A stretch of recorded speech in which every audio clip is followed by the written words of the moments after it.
It was a quiet Thursday evening in the suburban calm of Brookhaven, Georgia, the kind of night where the sound of crickets carried through open windows and porch lights cast soft halos on the lawn.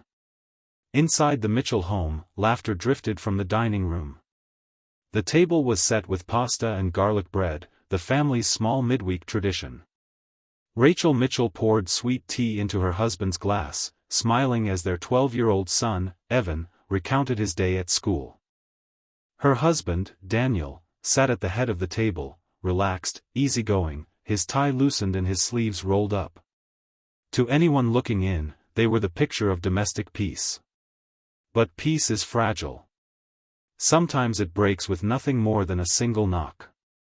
At 7:46 p.m., that knock came, sharp, deliberate, and too familiar. Daniel's fork froze midair. His eyes flicked toward the front door, then back to his wife. Rachel noticed the subtle shift in his expression, a flash of dread quickly disguised by a forced smile. "I'll get it," he said too quickly. She hesitated. Who would be dropping by this late? He didn't answer. When Daniel opened the door, the cool evening air rushed in, along with a woman's voice, trembling but determined. "Daniel, we need to talk." Standing on the porch was a woman in her early 30s. Her name was Melissa Gray, someone Rachel had met once, years ago, through Daniel's office. Her dark hair was pulled into a messy bun, her eyes red as if she'd been crying. She clutched her purse tightly, her knuckles white. Rachel rose from her chair, uneasy. "Melissa? What's wrong?" Melissa's gaze darted toward Rachel and then back to Daniel. Her tone cracked. "He didn't tell you, did he?" Rachel's heart dropped. Daniel's voice turned sharp. "Melissa, not here." But Melissa stepped forward, her words spilling out like a dam breaking. "You can't keep pretending, Daniel. I'm tired of being your secret." The air in the house seemed to freeze. Evan's chair creaked as he looked between his parents, confusion clouding his young face. Rachel's mind scrambled to make sense of it. Secret? Pretending? She turned to her husband, searching his face, and saw everything she feared in his silence. Melissa's voice rose. "You said you'd tell her. You said you loved me." Daniel snapped, "That's enough." But the control he prided himself on was gone. His hand trembled as he ran it through his hair, his calm unraveling with every word. Rachel's voice came out barely above a whisper. "What is she talking about?" Daniel couldn't answer. The truth hung between them, raw and undeniable. Outside, the wind picked up, rustling the maple trees. Inside, the atmosphere thickened with betrayal. Melissa's breathing quickened. "You don't get to erase me, Daniel. Not after everything." When Daniel stepped closer, his tone turned pleading. "Please, not in front of my family. Let's just talk outside." Rachel stood motionless, her hand gripping the edge of the table. Her mind screamed that this couldn't be happening. Evan's frightened whisper broke the silence, "Mom." But before anyone could move, Melissa's voice rose again, trembling between anger and heartbreak. "You think you can just shut me out? After what we've been through?" Daniel's mask finally cracked. "Enough," he shouted, and the sound startled everyone, even himself. That was the moment Rachel knew, this wasn't just a misunderstanding. Something deep, dangerous, and irreversible had already been set in motion. Outside, the wind carried away the sound of Melissa's sob. Inside, the warmth of the Mitchell home turned cold. The front door slammed shut with a jarring echo that rattled the picture frames on the wall. Daniel had guided Melissa inside, away from the eyes of curious neighbors, but her presence filled the house like smoke, invasive, suffocating, impossible to ignore. Rachel stood near the dining table, her hand still clutching the back of a chair. Evan sat frozen, his wide eyes darting between the adults, uncertain if he should stay or run. The golden light from the chandelier glinted off the half-eaten plates, the steam from dinner now fading into cold silence. "Daniel," Rachel said quietly, "you're scaring him." He didn't look at her. His jaw tightened as he turned toward Melissa. "You shouldn't have come here." Melissa's voice trembled but held a stubborn edge. "You stopped answering my calls. What choice did I have?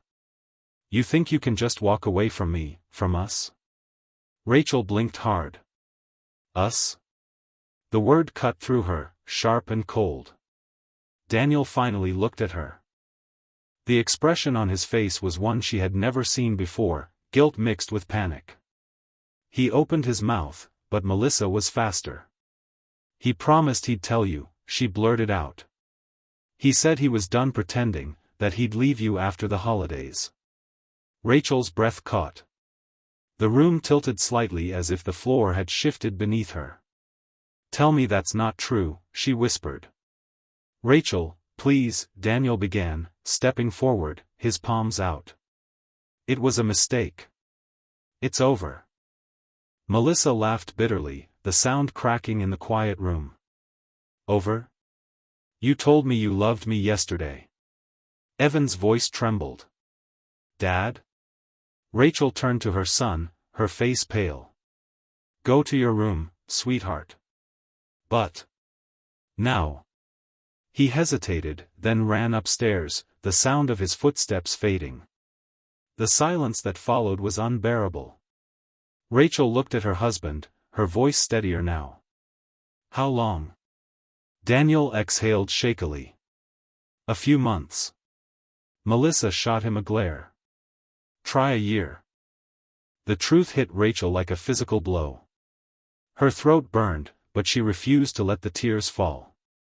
"You brought her into our home," she said quietly. "Into the same life you built with me.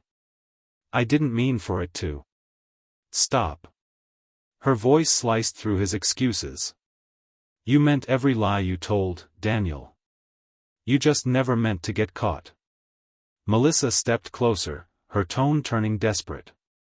"I didn't come here to ruin your life, Rachel. I just wanted him to stop lying. To stop pretending he was someone else when he was with me." Daniel turned sharply toward her. "You need to leave. Right now." Melissa flinched. "So that's it? You're just throwing me away." "Go," he said through clenched teeth. Rachel moved toward the kitchen, needing space, needing air. Her mind was spinning, her pulse hammering in her ears. Behind her, she heard Melissa's voice tremble again. "You can't just erase me, Daniel. I have nothing left because of you. Melissa, please." She raised her voice, tears streaking down her face. "You said we'd have a life together. You told me you loved me." Daniel grabbed her arm, not hard, but firm enough to make her jerk away. "Let go of me," she cried. The moment stretched thin, the air charged with tension. Rachel turned, her instincts flaring. "Daniel, stop." He released Melissa, stepping back, his breathing uneven. For a moment, none of them spoke. Outside, thunder rolled somewhere in the distance, low and heavy. Then Melissa whispered, almost to herself, "You'll regret this." Rachel froze. "What did you say?" Melissa looked up, her eyes wild with emotion. "You think this is over? You think you can lie to everyone and just keep living your perfect little life?" Daniel's face darkened. "Melissa." But she was already moving toward the door, shaking, muttering words that didn't sound like threats but promises of chaos. The door slammed behind her, and the sound echoed through the house long after she was gone. Daniel leaned against the wall, his hand covering his face. Rachel stood motionless, the room spinning around her. From upstairs came the faint creak of a floorboard, their son listening, scared, pretending not to hear the sound of his family collapsing. Rachel spoke first, her voice low and cold. "You've destroyed everything." Daniel didn't argue. He just stood there, the weight of what he'd done settling like dust after a storm. Neither of them knew that the night storm was only beginning, and before it was over, their home would become a crime scene. The hours after Melissa stormed out passed in a haze of silence. Rachel sat on the edge of the bed, staring at the floor, her hands clasped tightly in her lap. The house that once felt like a sanctuary now felt foreign, hollow, every photo on the wall mocking her with memories of a family that had never truly been what it seemed. Downstairs, Daniel paced the living room. The storm that had threatened earlier had arrived, bringing with it sheets of rain that battered the windows. The rhythmic hum of thunder filled the spaces between their shallow breaths. It was nearly 10 p.m. when Rachel finally spoke, her voice tired and sharp. "You need to tell me everything. No more half-truths, no more excuses." Daniel sat across from her, his posture slumped, his face drawn. "It started at work," he said quietly. "She was on a consulting team. We worked late nights, and it just happened." Rachel let out a brittle laugh. "It just happened? Affairs don't just happen, Daniel. You chose this." "I know," he whispered. "I ended it last week." She wouldn't let it go. "She's been calling, showing up at my office." "So she's been stalking you now?" Rachel snapped. "Or is that another story you'll rewrite later?" Daniel didn't answer. The rain outside grew heavier, slapping against the windows in angry bursts. From the hallway came the faint creak of a door, Evan, awake again, hovering in the shadows. Rachel lowered her voice. "Go to bed, sweetheart," she called softly. "It's late." His door shut again, and the house fell quiet. Daniel stood, running a hand over his face. "I'll call her tomorrow, make it clear. She needs to move on." Rachel's eyes flashed. "You should have done that months ago." He didn't argue. He just turned toward the window, staring into the downpour as lightning lit up the front yard. For a brief second, his reflection in the glass looked like a stranger's, pale, hollow, defeated. By midnight, Rachel had moved to the couch downstairs. She couldn't bring herself to lie beside him. She pulled a blanket over herself, but sleep wouldn't come. Every time her eyes closed, she saw Melissa's face, tear-streaked, furious, desperate. Somewhere in the distance, thunder cracked again. Then, a new sound. A soft knock. Rachel's eyes flew open. For a moment, she thought she'd imagined it. But then it came again, louder this time. Knock. Knock. Knock. Her chest tightened. Slowly, she stood, glancing toward the stairs. Daniel appeared at the top, disheveled, his face pale. Their eyes met. Neither spoke. Another knock, urgent now. Daniel descended the stairs. "Stay there," he murmured. Rachel followed anyway, every nerve on edge. Through the frosted glass of the front door, she could see a blurred silhouette, a figure standing in the rain. He opened the door. Melissa stood there, drenched, her hair plastered to her face. Her eyes looked hollow, her lips trembling as rain streamed down her cheeks. In her hand was something small and metallic, a set of car keys, glinting under the porch light. "Melissa, what are you doing here?" Daniel asked, his voice rising with panic. She stepped inside, dripping water onto the hardwood floor. "You didn't answer my calls," she said flatly. "You said we'd talk. You promised." Rachel's pulse raced. "You need to leave," she said. "This isn't the time." Melissa turned to her, her expression raw. "There's never a good time for the truth, is there?" Daniel took a cautious step forward. "You can't just come here in the middle of the night. You're scaring my family." Melissa laughed, a cold, broken sound. "Your family? You mean the one you lied to every day?" Lightning flashed outside, illuminating the three of them, the wife, the husband, the lover, caught in a triangle of betrayal and fury. Melissa, Please, Daniel said, his tone strained. You need to calm down. We'll talk tomorrow. But Melissa's eyes were fixed on Rachel. You don't even know who he really is, she whispered. Do you, Rachel? Rachel's voice was low but firm. I know enough. Now leave. For a moment, Melissa didn't move. The sound of the rain filled the silence, relentless and heavy. Then her expression shifted, a flicker of something dark, almost manic. You'll regret this, Daniel, she murmured. I swear, you'll regret everything you've done. Daniel stepped closer, his voice trembling. Don't do this. But before he could reach her, Melissa turned abruptly, yanked open the door, and disappeared into the storm. The wind howled as the door slammed behind her. Rachel exhaled shakily, her heart pounding. We should call the police, she said. Daniel shook his head. She just needs time. She's upset. Rachel stared at him in disbelief. Upset? She's unstable, Daniel. He didn't answer. Outside, the rain kept falling, washing away footprints, but not the sense of dread that had settled in the Mitchell home. Neither of them knew that Melissa wouldn't stay away for long. When she returned, it wouldn't be with tears, but with something far more dangerous. By morning, the storm had passed, but the tension inside the Mitchell home lingered like a fog that refused to lift. Rachel sat at the kitchen table with a cup of coffee that had long gone cold. She stared out the window at the soaked yard, where puddles shimmered under the pale light. Daniel stood by the counter, still in the same clothes he'd worn the night before. Neither had slept. The air between them was heavy, thick with things unsaid. Did she call? Rachel asked quietly. Daniel shook his head. No. Then you should call the police, she said. At least tell them she showed up twice. They can do a welfare check. He rubbed the back of his neck, his eyes distant.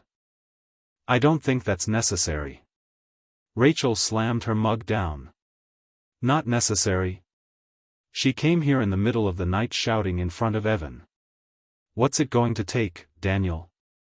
Her breaking down the door. His face tightened. She's not dangerous. Rachel's voice dropped to a whisper. You don't know that anymore. Evan shuffled into the kitchen, still half asleep. Mom? Dad? Rachel forced a smile that didn't reach her eyes. Hey, sweetheart. Get ready for school. But Daniel stopped him. You're staying home today. Rachel looked up sharply. What? He's not missing school because of this mess, Daniel interrupted. His tone was firm, final. I'll drop him off later if things calm down. Rachel stared at him, realization dawning.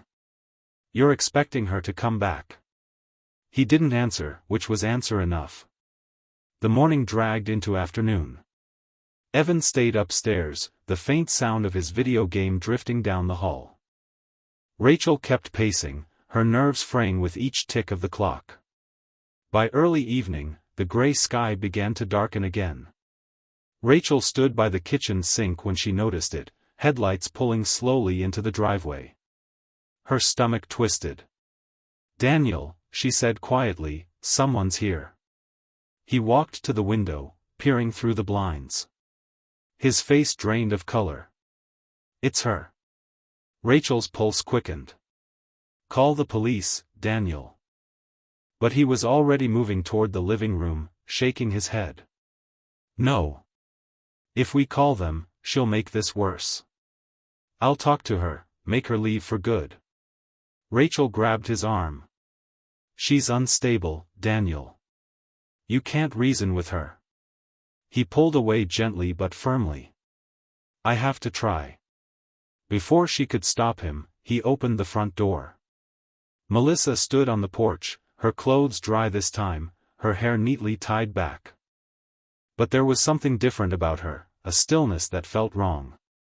Her expression was calm, almost detached, but her eyes were red-rimmed, as if she hadn't stopped crying since the night before.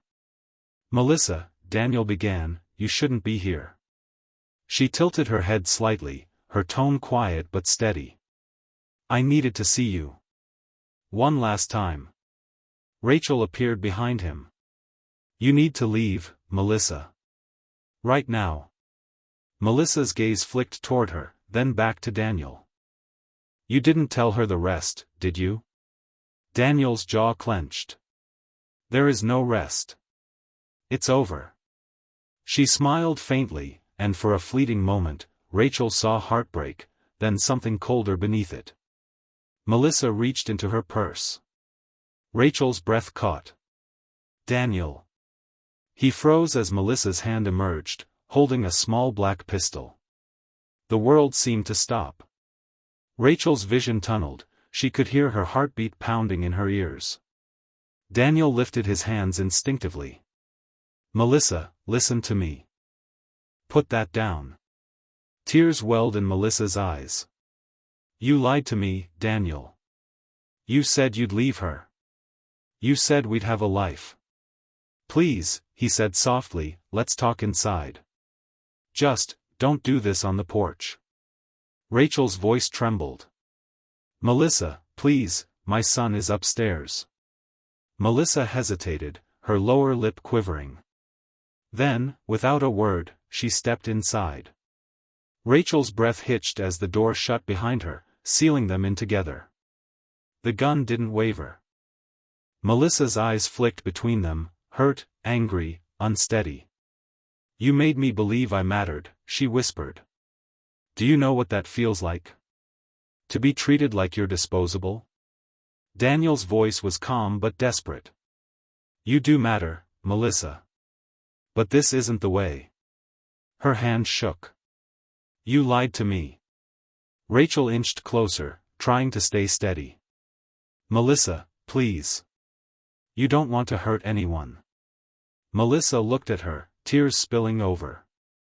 "I already am hurt," she said softly. The silence that followed was deafening. Outside, wind began to rise again, rattling the porch chairs. Then came the sound of footsteps upstairs, small, hesitant. "Mom?" Evan's voice. Rachel's heart stopped. "Evan, stay upstairs," she shouted. Melissa turned toward the sound, startled. Daniel seized the moment, stepping forward, reaching for her arm. A scream tore through the room.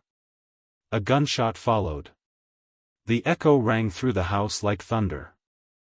For a split second, silence consumed the room, that kind of eerie, ringing silence that follows something irreversible. Then came the chaos. Rachel screamed Daniel's name. The smell of gunpowder filled the air, sharp, acrid, unmistakable. Melissa staggered backward, her hands trembling, the pistol clattering to the floor. Daniel collapsed near the base of the staircase, one hand pressed to his shoulder where a dark red stain was spreading fast through his shirt. His face twisted in pain, but his eyes, wide and terrified, were locked on Rachel. "Call," he gasped, his voice cracking, "call 911. Rachel dropped to her knees beside him. Her trembling fingers pressed against the wound, trying to stop the bleeding. You're okay, just stay with me." Her words were frantic, a desperate chant.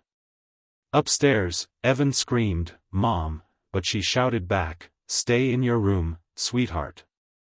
Don't come down." Her voice broke on the last word. Melissa stood frozen near the doorway, staring at the blood on her hands. Her face was drained of color, her expression one of horror rather than rage. "I didn't mean to," she whispered, her voice trembling. "I just wanted him to listen." Rachel looked up, her face streaked with tears. "You need to get out. Now." But Melissa didn't move. Her body swayed slightly, as if her mind couldn't reconcile what she'd done. "He said he loved me," she murmured, almost to herself. "He said he would choose me." Daniel groaned, the sound pulling Rachel's attention back to him. She pressed harder on the wound, her hands slick with blood. "Hold on, Daniel. Please." Outside, the distant wail of sirens began to grow, faint at first, then louder, cutting through the heavy air. Melissa flinched at the sound. "They're coming," she whispered. "Oh God, what have I done?" She backed away, stumbling into the wall. Her reflection flashed briefly in the glass of a family photo, her face pale, wild-eyed, unrecognizable. "Don't move," Rachel said through gritted teeth. "Don't you dare move." But Melissa did. She reached for the door handle with shaking fingers, tears spilling down her face. "Tell him I'm sorry," she said softly. "Tell him I didn't mean it." The door opened. Rain poured in from the gray evening sky. Rachel looked up just in time to see Melissa run down the porch steps and disappear into the storm. Seconds later, the front door burst open again, this time with uniformed officers shouting commands. "Police! Drop your weapon." Rachel held up her bloody hands. "She's gone. She ran out that way." Two officers rushed past her into the night while another knelt beside Daniel, radioing for medical assistance. Rachel moved aside as paramedics arrived, working quickly, their movements precise and practiced. One of them pressed a gauze pad to Daniel's wound while another started an 4. Rachel knelt on the floor, numb, watching them work. Every sound seemed distant, the rain, the radios, the rush of voices. She caught Daniel's gaze. His lips moved silently, and she leaned closer. "I'm sorry," he whispered, before his eyes fluttered closed. Rachel felt her heart twist. "No, no, no, stay with me."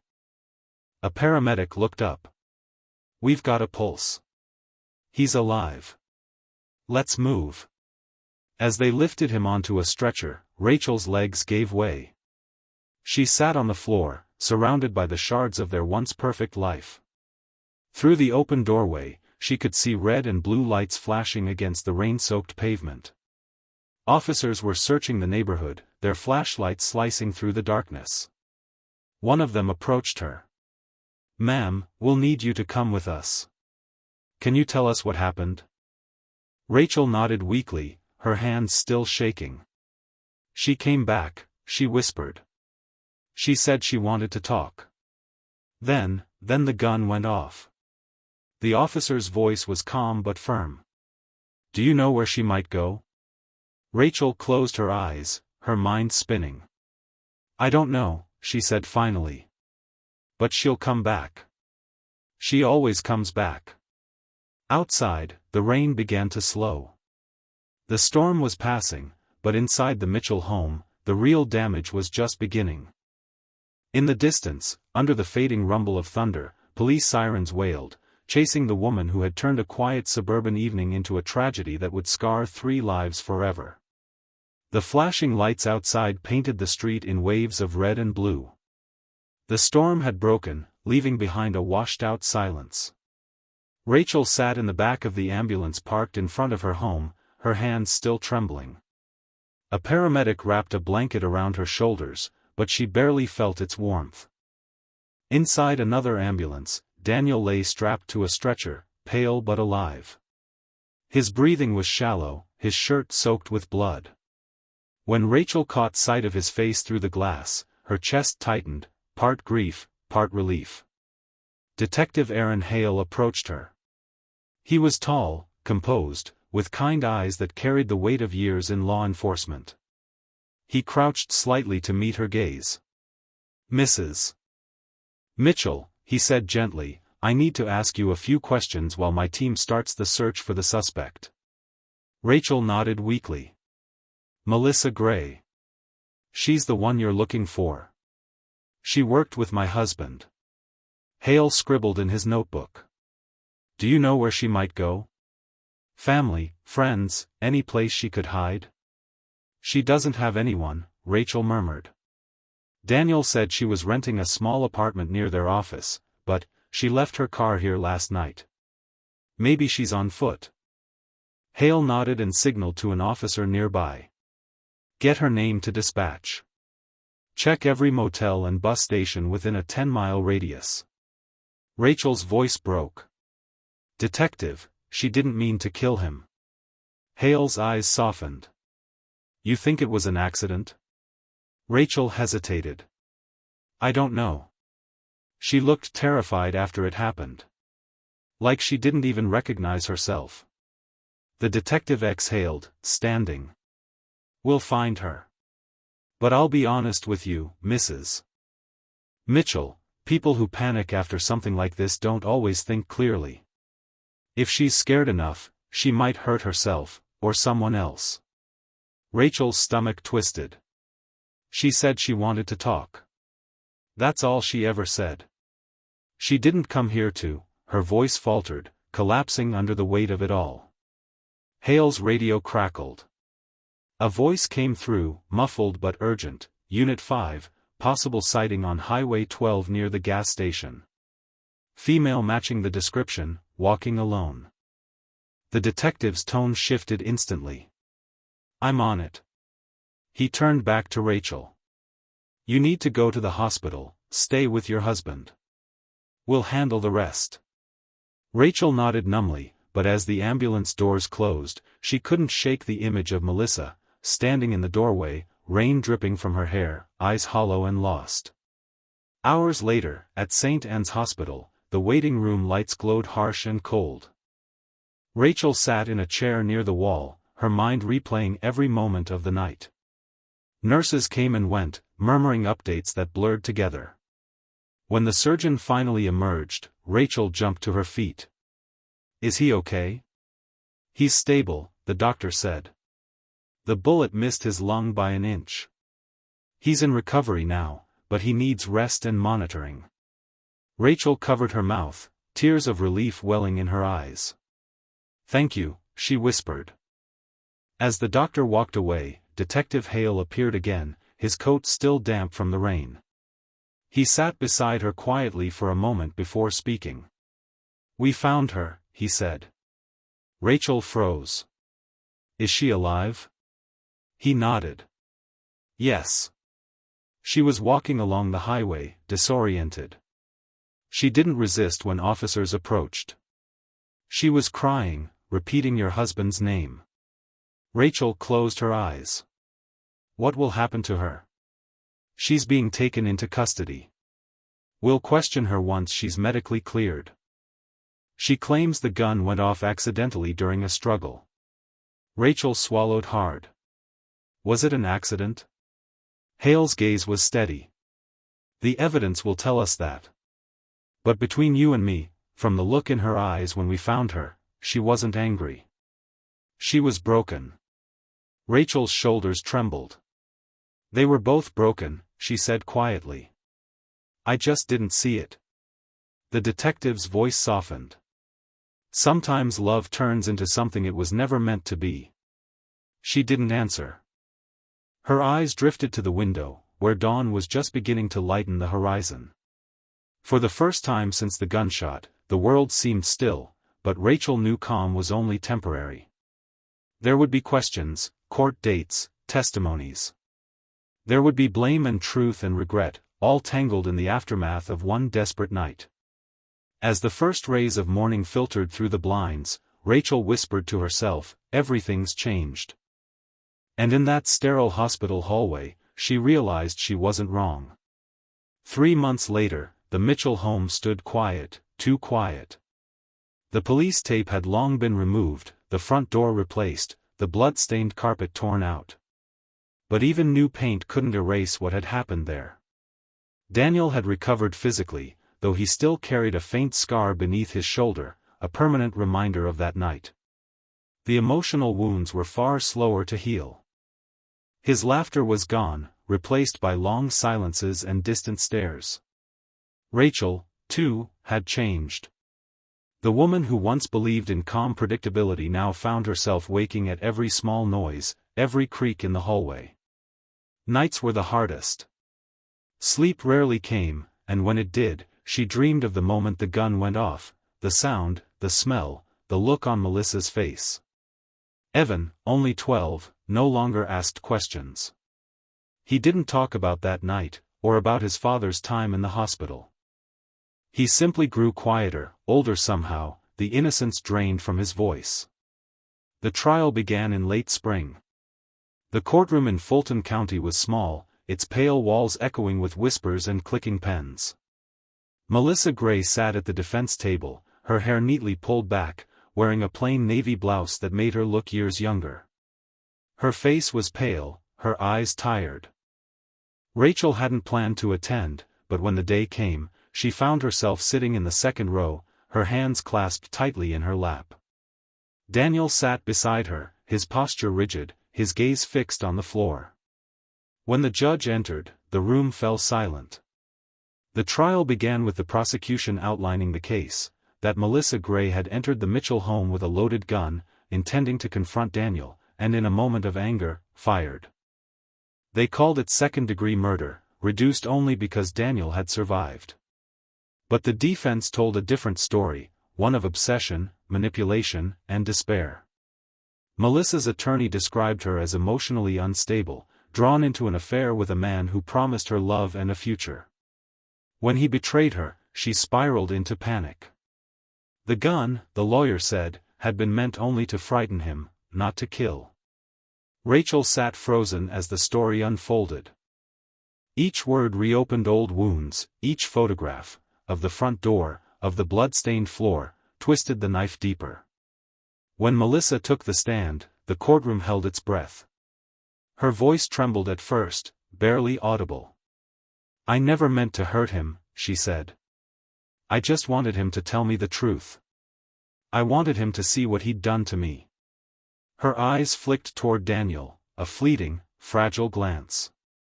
"I thought he cared," she whispered. "But that night, when I saw him with her, I knew it was over. I lost control. And when I heard the shot, I wanted to take it back. I still do." Daniel looked away. Rachel studied Melissa's face, expecting to feel hatred, but all she felt was exhaustion. The jury deliberated for less than 2 days. When they returned, the verdict was clear: guilty of second-degree attempted murder and illegal possession of a firearm. Melissa wept silently as the sentence was read, 15 years in prison, with the possibility of parole after 10. She turned briefly in her seat, her eyes meeting Rachel's for one final moment. There was no plea, no defense, only remorse. Months later, Rachel visited Daniel's hospital counselor for the first time. The doctor spoke softly, explaining that trauma could bind two people together or tear them apart. Rachel already knew which direction their marriage was heading. One evening, she sat across from Daniel at the kitchen table, the same spot where their quiet life had once felt safe. The sound of rain tapped gently against the windows. "Do you still love her?" she asked quietly. Daniel's eyes filled with tears. "No," he said, his voice breaking. "But I think a part of me ruined everything trying to convince myself I did." Rachel nodded. "And do you love me?" He hesitated. That silence told her more than any confession ever could. She stood, her chair scraping softly against the floor. "Then maybe it's time we stop pretending." Daniel didn't try to stop her. 6 months later, Rachel and Evan moved to a small townhouse across town. She got a new job at the local library and enrolled Evan in a different school. Slowly, quietly, life began to find a fragile rhythm again. Sometimes, late at night, she would think about Melissa, somewhere behind cold walls, living with her own regret. And about Daniel, a man haunted by his choices, learning too late how fragile the truth could be. Rachel didn't hate them anymore. She didn't forgive them either. Some things, she realized, didn't need resolution, only distance. One autumn afternoon, she and Evan stood outside their new home, raking fallen leaves. The air was crisp, the light golden. Evan looked up at her, his voice soft. "Mom? Are we gonna be okay?" Rachel smiled faintly, brushing his hair back from his forehead. "Yeah," she said. We're gonna be okay. For the first time in a long time, she believed it. And as the wind rustled through the trees, carrying the last echoes of a life that had shattered and reformed, Rachel Mitchell finally felt something she thought she'd lost forever: peace.